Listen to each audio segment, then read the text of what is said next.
What's the meaning of convection?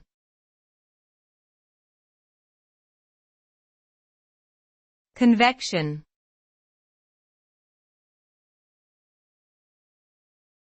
Convection.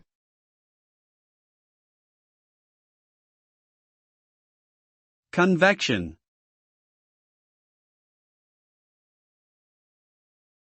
Convection.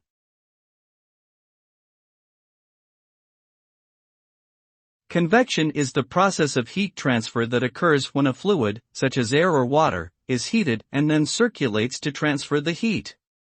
As the fluid heats up, it becomes less dense and rises, carrying heat with it.